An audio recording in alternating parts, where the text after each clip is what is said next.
Dúfala som v to vlastne. A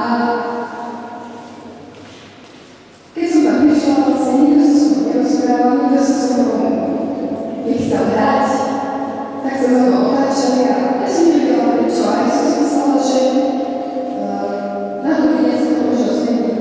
Ale nezmenilo sa to na druhý deň ani na ďalší deň, ani vlastne sa to nezmenilo nikdy.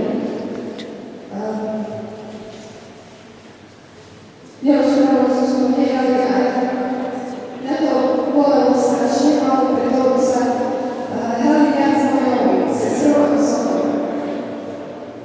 A ja som vlastne sa rozprávala so svojou sestrou s nikým.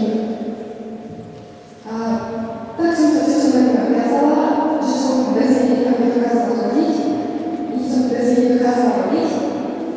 Tak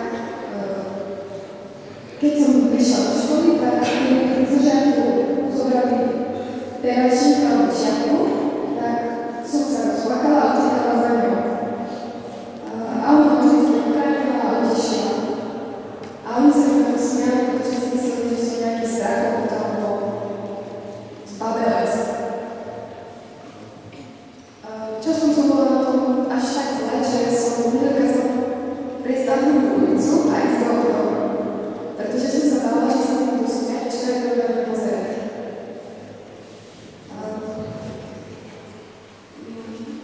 Stratila som dôveru ľudí a prestala som veriť ľuďom iba svojim najbližším. Nerada som o nich čokoľvek počúvala, či mi chceli povedať niečo pekné alebo zlé. Bála som sa, že mi povedia niečo zlé.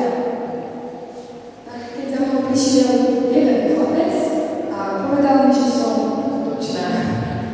A ja som mu neverila. Myslela som si, že to je ten problém, prečo sa so mnou nerozprávajú, lebo som tučná. Tak máme problém, že oni to už chodí. Ale myslela som, že to bude lepšie, ale nebolo. Zhoršil sa mi zdravotný stav, lebo som tak nič nejedla.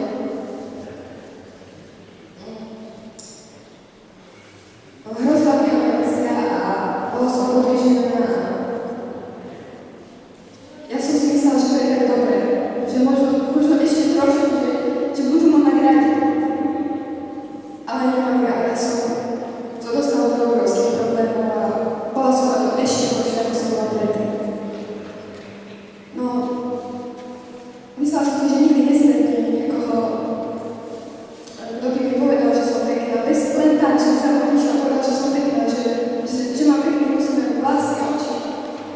Myslela som si, že to nezažijem, ale zažila som a niekto, vlastne niektorí ľudia mi prišli do života a zmenili ho. A ja som teraz tu a chcem vám povedať, že buďte dobrí ľudia. Nemajte predsudky, nepozerajte sa na nich cez prsty, pretože nikto si to nezaslúži. A možno ten človek, pre ktorého budete dobrí, budete milí, možno mu zmeníte úplne život, pretože neviete, čo zažije, čo prežije. A buďte dobrí. Ďakujem.